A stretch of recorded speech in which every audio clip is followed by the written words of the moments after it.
Hi friends, आप सभी को आपके अपने यूट्यूब चैनल मैथ की क्लास बाय रंजन कुमार पर हार्दिक स्वागत है। मैं आज फिर से आप सभी के लिए रेलवे, एनटीपीसी इन सभी चीज़ के एग्ज़ाम के लिए प्रीवियस ईयर का क्वेश्चन सेट लेकर आया हूँ, जो आपके एग्ज़ाम के लिए काफ़ी ज़्यादा महत्वपूर्ण है। आइए इन सभी क्वेश्चन का हम यहाँ से रिवीजन स्टार्ट कर दें। आपका जो पहला क्वेश्चन है, जो आपके स्क्रीन पर दिख रहा है, पहला क्वेश्चन कह रहा है कि एक अभ्यर्थियों को पूर्णांक के 33% अंक प्राप्त करने, यानी एक अभ्यर्थी को पूर्णांक के 33% अंक प्राप्त करने, उसने पूर्णांक के 25% अंक पाए और 40 अंकों से फेल हुआ, तो अधिकतम अंक क्या है।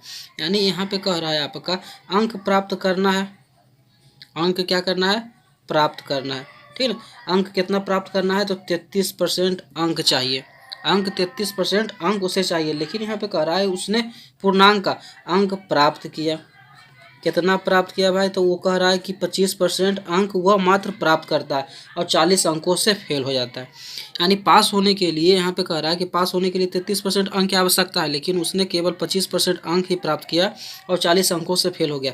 यानी प्रतिशत में कितना प्रतिशत कम लाया, तो ये 8%, यानी 8% कम अंक प्राप्त किया। यानी मतलब यदि मान लेते हैं कोई कि कुल पूर्णांक यदि x है, तो x का जो 8%, ठीक है ना, x का 8% कितना हो जाएगा आपका, यहाँ पे 40 हो जाएगा। या फिर यहाँ पर सीधे चलते हैं कि यहाँ पे 8% कम प्राप्त किया और इसी के कारण वो फेल हुआ, तो यानी 8% बराबर 40, तो 1% बराबर तो 40/8 यानी 5। इसलिए 100% टोटल 100% का एग्जाम कुल कितना अंक हुआ, तो यहाँ से 100% निकालेंगे तो कुल अंक निकलेगा, तो ये हो जाएगा 100 × 5 यानी 500। तो टोटल जो अंक है वह 500 अंकों का एग्जाम था। अधिकतम कितने अंक का एग्जाम था, तो 500 अंकों का। इस प्रकार भी निकाल सकते, नहीं तो x मान लेंगे, कुल अंक x है, तो x का 8% बराबर 40, तो x का निकालेंगे, 8% को बदलेंगे परसेंटेज में, तो 8/100 इज इक्वल टू 40, 8×5 = 40, यहाँ से क्रॉस मल्टीप्लीकेशन होगा, तो x बराबर भी यहाँ से 500 अंक चलाएगा। अधिकतम 500 अंक का एग्जाम। इस प्रकार इस क्वेश्चन का जो राइट आंसर होगा ऑप्शन नंबर बी है, जो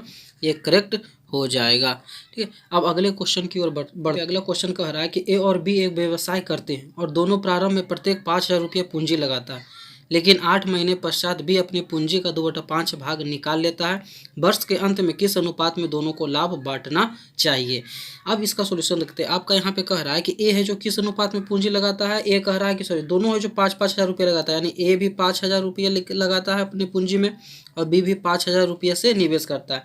लेकिन क्या कहता है कि 8 महीने पश्चात बी अपनी पूंजी का 2/5 भाग निकाल लिया, यानी 8 महीना तो ये तो अपने पूंजी को रखा और 8 महीने बाद क्या करता है, 2/5 भाग निकाल लिया। 2/5 भाग समझते हैं, यानी टोटल यदि उसके पास 5,000 था तो 2/5 भाग निकाल लिया, 2/5 भाग निकाल लिया, मतलब कितना निकाल लिया, 2,000 रुपया निकाल लिया, तो बचेगा कितना, 3,000 रुपया उसके पास अब बचेगा। तो यानी 3,000 अब बचेगा। वर्ष के अंत में 1 साल का हिसाब चल रहा है, तो 1 साल तो ये 8 महीना तो इधर हो गया, तो 1 साल मतलब और कितना बचा, 4 महीना और लगाएगा वो। 3,000 रुपया उसका पूंजी है जो व्यवसाय में लगेगा।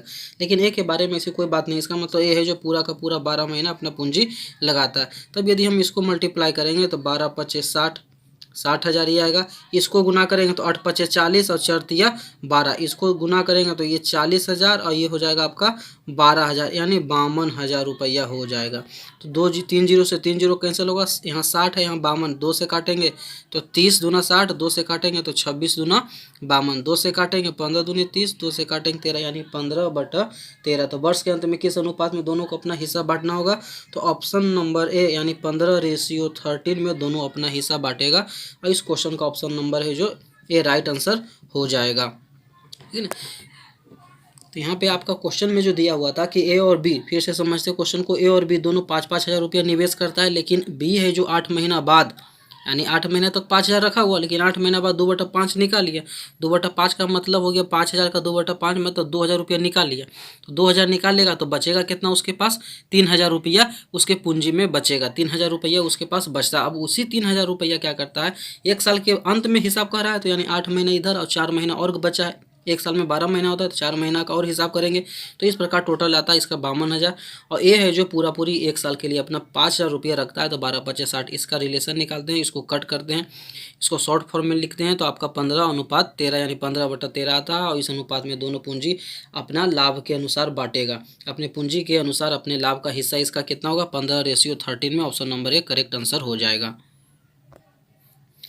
अगला क्वेश्चन देखते हैं जो आपके स्क्रीन पे नजर आ रहा है। वो क्वेश्चन कह रहा है कि वो बड़ी से बड़ी संख्या जिससे 1541, 2443 एवं 2607 को विभाज्य करने पर प्रत्येक में समान शेषफल बचे, यानी प्रत्येक में भाग देने पर समान शेषफल बच रहा है। तो ऐसी स्थिति में हम क्या करेंगे, यहाँ पे आपका देखिए ये यहाँ पे 1541 पहली संख्या, दूसरी संख्या 2443 है, ठीक है ना, और तीसरी संख्या है 2607, ये संख्या है, ठीक है। अब इन सभी को भाग देने पर समान शेष बचा, तो समान शेष बचेगा तो इस बड़ी वाली से छोटी वाली संख्या को हम घटाएंगे, माइनस करेंगे, यानी 2443 माइनस 1541 घटाने पर कितना आएगा, 3 में से 1 आ जाएगा आपका 2, 4 में से 4 जाएगा 0, 24 में से 15 जाएगा 9, 902। फिर अगला है जो फिर इस बड़ी से छोटी संख्या को घटाएंगे तो 2607 माइनस 2443 घटाने पे 7 में से 3 जाएगा 4 आपका बचेगा, ठीक है। 10 में से 4 जाएगा तो आपका 6 बचेगा, यहाँ 5 हो जाएगा, 5 में से 4 जाएगा 164। फिर अगला क्या करेंगे, इस बड़ी से इसको घटाएं, फिर इससे इसको घटाएं, फिर क्या करना है, इस जो लास्ट वाली सबसे बड़ी संख्या है इसको शुरुआत वाला से घटाएंगे, यानी 2607 में से 1541 को हम माइनस करेंगे तो 7 में से 1 जाएगा तो 6 आपका बचेगा, ठीक है। उसके बाद आपका 10 में से 4 जाएगा तो 6, 5 में से 5 जाएगा 0, यानी 1066, यानी इसको घटाने पर 906, 164 और 1066, इन सभी तीनों का हमको HCF निकालना है। अब इसका HCF निकालते हैं तो HCF निकालने के लिए जानते हैं 164 जो संख्या इससे 902 में भाग लगाएंगे, ठीक है। तो 5 टाइम लगेगा, 5 बार में लगेगा, 16 5 80, 820, ये 2 हो जाएगा, 10 में से 2 जाएगा तो आपका 8 82 आएगा। फिर इसको घेर करके आपका 164 जिस प्रकार सिंपल HCF निकालते हैं उसी प्रकार करना है, इसमें कोई ज़्यादा दिक्कत की बात नहीं है। यहाँ से निकल के आया 82, 82 निकल के चला आया। अब 82 को फिर से किस पे डिवाइड करेंगे, 1066 का इसका निकालते हैं, तो यहाँ पे निकालते हैं साइड में हम 82 का 1066 से, तो कितना बार में लगेगा, एक बार में लगाएंगे, 6 में से 2 जाएगा 4, 24, यहाँ पे 6 उतारेंगे। अब कितना बार में लगेगा, तो 3 बार में ये 246 पूरा पूरी ये कैंसिल हो जाएगा, यानी अब इस सब का इतना इतना और इतना, यानी 902, 164, 1066 का जो HCF निकल के आएगा वो 82 आएगा, यानी वो बड़ी से बड़ी संख्या जो जिससे 82 से यानी 1541, 2443 और 2607 में भाग देने पे समान शेष बचेगा। और इस प्रकार इस क्वेश्चन का जो ऑप्शन नंबर है जो बी है करेक्ट हो जाएगा आपका। अब अगले क्वेश्चन के बढ़ते हैं जो आपके स्क्रीन पे अगला क्वेश्चन जो कह रहा है कि यदि किसी वृत्त की त्रिज्या में 100% की वृद्धि की जाए तो उसके क्षेत्रफल में कितने प्रतिशत की वृद्धि होगी, यानी वृत्त की त्रिज्या आपका दिया हुआ, तो यहाँ मान लेते हैं वृत्त की त्रिज्या जो है r बराबर मान लिए यहाँ पे, जैसे मान लिया आपका r बराबर 10, ठीक है, r बराबर 10 सेंटीमीटर या 10 यूनिट 10 सेंटीमीटर मान लिया, r बराबर 10 सेंटीमीटर आपका।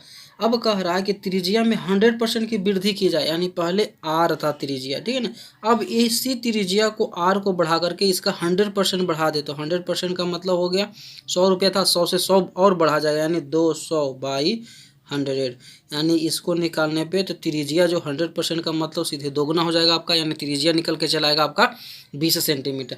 तो उसके क्षेत्रफल में कितने प्रतिशत की वृद्धि होगी, तो क्षेत्रफल हम पहले निकालते हैं, इसके बाद इसका तुलना करते हैं। तो पहले का क्षेत्रफल क्या होगा, तो पाई r का स्क्वायर, तो पाई के जगह पाई रहने देते हैं, r के जगह पे 10 गुना 10, यानी पहला का जो क्षेत्रफल था 100 पाई सेंटीमीटर स्क्वायर। अब इससे क्षेत्रफल निकालते हैं, जो नया वृत्त का त्रिज्या जो बना है 20 सेंटीमीटर उससे निकालेंगे, तो पाई r डैश का स्क्वायर कर लेते हैं, जैसे इसको मान लेते हैं r डैश, ठीक है। तो पाई का पाई 20 का स्क्वायर, यानी 20 गुना 20, तो 20 20 400 पाई सेंटीमीटर स्क्वायर। कितने प्रतिशत की वृद्धि हुई, पहले निकालते कितना वृद्धि हुआ, तो 400 में से 100 जाएगा 300 पाई, 300 पाई की वृद्धि होती है कितना में, 100 पाई में, इसलिए प्रतिशत निकालना है, तो इसलिए 100 से गुना करेंगे, पाई से पाई कैंसिल होगा, 100 से 100 कैंसिल हो जाएगा, यानी सीधे यहाँ से निकल के चलाएगा 300%, और 300% वृद्धि होगा। इस क्वेश्चन का ऑप्शन नंबर बी है जो करेक्ट हो जाएगा, ठीक है। एक तरीका जो ये हुआ इस तरीका से भी निकाल सकते हैं, और दूसरा सिंपल क्या करना है, यहाँ पे हम लोग जानते हैं कि वृत्त का जो क्षेत्रफल होता है आपका क्या होता है, पाई r का स्क्वायर, त्रिज्या बढ़ा रहा है तो त्रिज्या बढ़ा मतलब ये जो त्रिज्या इस यही बढ़ेगा, तो यहाँ देखिए r का स्क्वायर, r का स्क्वायर का मतलब होता है r इंटू आर, यानी 2 बार यदि बढ़ता है, ठीक है ना। यदि अब यहाँ पे कह रहा है कि 10% की 100% की वृद्धि हुई, तो इसके समतुल्य यदि लगातार जो जिसे समतुल्य बट्टा जानते हैं, तो समतुल्य बट्टा का यहाँ पे प्रयोग करेंगे। यहाँ समतुल्य बट्टा का एक फार्मूला होता है a plus B plus a into B by 100। यदि बट्टा रहेगा तो यहाँ माइनस करते हैं, ठीक है ना। यदि किसी के क्षेत्रफल में वृद्धि होगा तो यहाँ पे आपका प्लस होगा, क्योंकि दोनों बढ़ेगा, बट्टा में छूट मिलता है, इस कारण यहाँ पे माइनस करते हैं। इस फार्मूला के आधार पर आपका डायरेक्ट आंसर आएगा, ठीक है। क्षेत्रफल में वृद्धि, क्षेत्रफल बढ़ा रहा है कितना 100%, तो ए के जगह पे 100, बी के जगह पे 100 प्लस हो जाएगा 100 इंटू 100/100, तो ये 100 से 100 डिवाइड करेंगे तो यहाँ जोड़िए 100 100 200 और 200 में 100 जुटेगा यानी सीधे यहाँ से 300% हो जाएगा। वही यदि डिस्काउंट के बात रहेगा तो डिस्काउंट के लिए A plus B minus A B by 100, ये फार्मूला हम लोग लगाते हैं क्योंकि डिस्काउंट में हमको छूट मिलता है, ठीक है, उसके मूल्य में कमी होती है तो इस कारण यहाँ पे घटता है तो यहाँ पे हम माइनस लगाएंगे। लेकिन जब प्रतिशत वृद्धि हो रहा है किसी के क्षेत्रफल में, भुजा बढ़ाते हैं तो उसके क्षेत्रफल में कितना वृद्धि होगा, तो दो क्षेत्र भुजा बढ़ाने के कारण उसका क्षेत्रफल में वृद्धि होगा ना कि घटेगा, तो वृद्धि होने के कारण यहाँ पे प्लस साइन आपका यूज होगा, इस बात को हमेशा ध्यान रखिएगा। और समतुल्य बट्टा जिसे कह दे आपको कि 10% और 20% का समतुल्य बट्टा क्या होगा, तो इस फार्मूला के आधार पर हम डायरेक्ट निकालेंगे, 10 यहाँ रखेंगे 20 यहाँ रखेंगे माइनस 10 20/100 करके आसानी से इस निकाल सकते हैं। तो इस प्रकार क्वेश्चन का सॉल्यूशन जो ऑप्शन नंबर आपका बी है जो करेक्ट आंसर हो जाएगा इसका। अगला क्वेश्चन देखते हैं। जो अगला क्वेश्चन आपका है, एक 250 मीटर लंबी ट्रेन एक पोल को 12 सेकंड में पार करती है तो इसकी गति किलोमीटर प्रति घंटा क्या होगी, यानी स्पीड डिस्टेंस और स्पीड का क्वेश्चन ये है। इसको सिंपल विधि से हम लोग हल करेंगे। इस प्रकार के क्वेश्चन का हमने सोल्यूशन है जो एक दो वीडियो में हमने डाला है। यदि आपने उसे तक अभी नहीं देखे हैं तो मेरे चैनल को सब्सक्राइब कर उसे देख सकते हैं, ठीक है। आपका यहाँ पे क्वेश्चन क्या कर रहा है कि 250 मीटर लंबे ट्रेन एक पोल को 12 सेकंड में पार करता है, तो डायरेक्ट यहाँ पे ट्रेन की लंबाई जो दिया हुआ है, ट्रेन की लंबाई कितनी है, तो ट्रेन की जो लंबाई दिया हुआ है कह रहा है कि 250 मीटर है, ठीक है, 250 मीटर है, एक पोल को पार करता है। तो पोल को पार करने में कितना समय लग रहा है, 12 सेकेंड लग रहा है, ठीक है। पोल को पार करने में समय कितना लग रहा है, 12 सेकंड। तो हम लोग जानते हैं कि यदि किसी पोल को पार करना होगा, ठीक है, तो पोल को पार करना होगा तो उसे कितना दूरी तय करना होगा, तो उसके जितना ट्रेन लंबा होगा, यदि ये ट्रेन की लंबाई x है तो x मीटर उसको दूरी तय करना होगा। यही बात यदि प्लेटफॉर्म के साथ रहती है तो प्लेटफॉर्म यदि मान लेते हैं 100 मीटर लंबा है और ट्रेन आपका 150 मीटर लंबा है, तो ऐसे स्थिति में उसे कितना दूरी पार करना होगा, तो ये आपका 100 मीटर प्लेटफॉर्म की लंबाई प्लस 150 मीटर ट्रेन की लंबाई, इस दोनों का योग है जो इसको पार करना होगा, तभी वहाँ कहलाएगा कि प्लेटफॉर्म को पूरी तरह से पार किया। लेकिन खंभा हो गया, ब्रिज हो गया, आदमी हो गया, इस कंडीशन में सिर्फ अपनी लंबाई यानी ट्रेन की खुद की लंबाई के बराबर दूरी तय करना होता है, उसे खुद दूरी तय करना होता है। तो ऐसी स्थिति में इसकी गति निकालना है, तो चाल निकालना है गति का मतलब, तो 4 बराबर क्या जानते हैं, दूरी बटा समय, ठीक है ना, 4 बराबर दूरी और ये बटा समय होगा। तो दूरी आपका कितना दिया हुआ, दूरी 250 है और समय क्या है 12 है। क्वेश्चन पूछ रहा है कि किलोमीटर प्रति घंटा में, तो हम लोग एक फार्मूला और जानते हैं कि मीटर प्रति सेकंड में यदि कोई किसी का चाल दिया रहे तो इसे किलोमीटर प्रति घंटा में लाना हो तो इसको 18/5 से गुना करने पे ये किलोमीटर प्रति घंटा में चेंज हो जाता है। वही यदि किलोमीटर प्रति घंटा रहेगा तो उसको यदि हम 5/18 से गुना करेंगे तो ये मीटर पर सेकेंड में आपका चेंज हो जाएगा, ठीक है। तो इस फार्मूला का हम लोग यूज यहाँ पे करेंगे। तो ये दिया हुआ किस में, देखिए आपका मीटर सेकेंड, मीटर पर सेकेंड में, तो इसको किलोमीटर प्रति घंटा में लाने के लिए 18/5 से हम सीधे गुना करेंगे, ठीक है। तो 18/5 से गुना करेंगे तो 6 से देखिए यहाँ कैंसिल होगा, 6 दूनी 12, 6 तिया 18, 5 से काटेंगे 25 यानी 50, 2 से काटेंगे 25, 25 दिया 75 यानी 75 किलोमीटर पर आवर हो जाएगा। इस क्वेश्चन का ऑप्शन नंबर बी है जो करेक्ट आंसर होगा। इस फार्मूला को ध्यान रखिएगा, यहाँ पे इसको याद करने में कन्फ्यूजन ना हो, इसके लिए हम लोग हम आपको समझाते हैं कि मीटर जो प्रति सेकेंड है, ठीक है, यदि मीटर प्रति सेकेंड को किलोमीटर प्रति घंटा बदलना है तो अब इस दोनों में बताइए कौन सा बड़ा यूनिट है, तो बड़ा आपका ये, तो जब ये बड़ा है तो ऊपर वाला पोर्शन को बड़ा रखेंगे, ठीक है ना, 18/5 याद रखना, 18/5 गुना करना। तो गलती कारण हम लोग क्या करते हैं, कभी जिसमें 5/18 गुना करना है तो 18/5 यानी उल्टा से गुना कर देते हैं। तो इसी स्थिति में हमेशा ध्यान रखना है कि जो बड़ा हमको निकालना है, यदि किलोमीटर प्रति आवर लाना है तो बड़ा यूनिट को हमेशा ऊपर में रखेंगे, बड़ा अंक को ऊपर में रखेंगे। देखिए किलोमीटर पर आवर ये बड़ा है और लाना है हमको क्या है, मीटर, तो मीटर तो किलोमीटर छोटा होता है, तो छोटा वाला जो संख्या है उसको हमेशा ऊपर रखेंगे, ठीक है, जो निकालना है उसको ऊपर रखेंगे। बड़ा किलोमीटर बड़ा है, बड़ा ऊपर में रहेगा, मीटर छोटा है तो छोटा आपका नीचे में रहेगा, ठीक है ना। इस प्रकार इस क्वेश्चन का ऑप्शन नंबर बी है करेक्ट हो जाएगा, 75 किलोमीटर प्रति आवर। उसके बाद नेक्स्ट क्वेश्चन देखते हैं जो आपके स्क्रीन पे है। आपका क्वेश्चन कह रहा है कि एक कपड़ा विक्रेता ने कीमतों में 25% छूट की घोषणा की। कितना छूट की घोषणा की, 25% छूट वो देगा बेचारा, यानी यहाँ से आपका डिस्काउंट जो है, आपका डिस्काउंट 25% कह रहा है कि हम 25% छूट देंगे आपको। लेकिन कह रहा है कि यदि कोई 42 रुपया छूट की अपेक्षा करता है, यानी कोई व्यक्ति चाहता है कि हमें छूट के रूप में, यानी छूट डिस्काउंट के रूप में मिले, क्या रुपया मिले, 42 रुपया मिले आपका, ये भी आपका डिस्काउंट, लेकिन परसेंटेज में 25% देंगे। लेकिन कोई व्यक्ति जो है, व्यक्ति की अभिलाषा है, इच्छा है कि वह उसे 42 रुपये की छूट की प्राप्ति हो, तब यहाँ पे कह रहा है कि 28 रुपया प्रत्येक कीमत वाली कितने कमीज खरीदनी होगी। 28 रुपया वाली कितने कीमत की कमीज खरीदे कि उसे 42 रुपया का लाभ प्राप्त हो। ठीक है ना। तो अब यहाँ से समझते हैं 25% डिस्काउंट का मतलब। ठीक है, 25% डिस्काउंट मतलब 100 में 25 रुपया छोड़ेगा, तो एक कमीज का कीमत कितना रुपया होगा। एक कमीज का कीमत कितना दिया हुआ, कह रहा 28 रुपया, तो 28 रुपया में कितना वो छोड़ेगा, तो 28 का 25% डिस्काउंट देगा, यानी 25/100, तो 25 चौक 100, 4 7 28, यानी कई रुपया डिस्काउंट करेगा वह, 7 रुपया। कई रुपया डिस्काउंट करेगा, 7 रुपया वह डिस्काउंट करेगा। तब ऐसे स्थिति में पूछ रहा है उसको 42 रुपये लाना है हमको डिस्काउंट के रूप में, उसे 42 रुपया प्राप्त करना होगा। तो 42 रुपये कब आएगा, तो इस प्रकार साथ साथ कैसा कुल कितने कमीज खरीदना होगा, यदि 6 कमीज हम खरीदें, ठीक है ना, यानी 7×6 42, एक कमीज में 7 रुपया डिस्काउंट मिल रहा है, तो यदि 6 कमीज और खरीद ले तब जाकर के 7×6 हमको 42 रुपया की प्राप्ति हो जाएगी। और इस प्रकार इस क्वेश्चन का ऑप्शन नंबर ए है जो करेक्ट आंसर आपका होगा, यानी 6 कमीज यदि वो व्यक्ति खरीदेगा 28 रुपया वाले कमीज, तो ऐसे स्थिति में उसे टोटल 42 रुपया का डिस्काउंट होगा। ठीक है, अब अगले क्वेश्चन की ओर बढ़ते हैं। जो अगला क्वेश्चन जो आपके स्क्रीन पे है, जो आपके स्क्रीन पे नजर आ रहा है, इसे समझते हैं। ये जो क्वेश्चन कह रहा है, क्या कह रहा है कि एक पिता अपने पुत्र की आयु के 3 गुने से, ठीक है ना, एक पिता जो है अपने पुत्र की आयु के 3 गुने से 3 वर्ष ज़्यादा है। 3 वर्ष पश्चात पिता की उम्र पुत्र की दोगुनी से 10 वर्ष ज़्यादा होगी, तो उनके वर्तमान उम्र के मध्य का अनुपात क्या होगा। ये क्वेश्चन को समझते हैं, बढ़िया समझते हैं, इसे बनाने की कोशिश करते हैं। एक पिता अपने पुत्र की आयु के 3 गुने से 3 वर्ष ज़्यादा है, ठीक है ना। तो यहाँ हम मान लेते हैं कि माना पुत्र की उम्र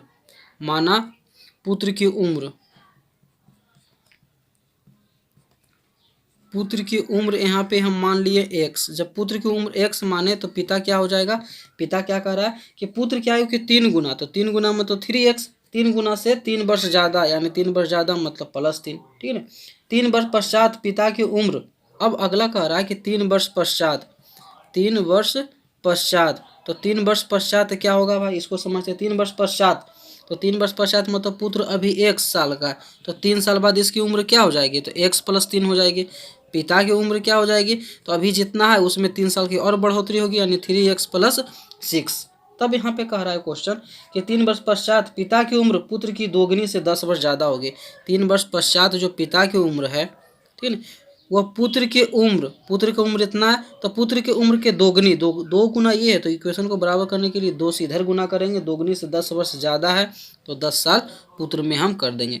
यहाँ पे क्वेश्चन कह रहा था कि 3 वर्ष पश्चात पिता की उम्र, तो पिता की उम्र पुत्र की उम्र का, तो पुत्र की उम्र का 2 गुना, ये 2 गुना है, तो बैलेंस करने के लिए 2 से इधर गुना करेंगे, और 10 साल ये भी ज़्यादा है, तो इस स्थिति में इक्वेशन को बैलेंस करने के लिए 10 इधर हम प्लस कर देंगे। अब इसके बाद देखते हैं यहाँ पर से इसका इक्वेशन 3x + 6, इसको यदि मल्टीप्लाई करेंगे 2 में x का मल्टीप्लाई करेंगे, 2x + 6 + 10, x वाला को एक तरफ करते हैं तो 3x में से 2x जाएगा x, ये 6 आपका प्लस है, उधर जाएगा तो माइनस हो जाएगा, तो सीधे कैंसिल कर सकते हैं, यानी x बराबर यहाँ से 10 निकल के चला आया।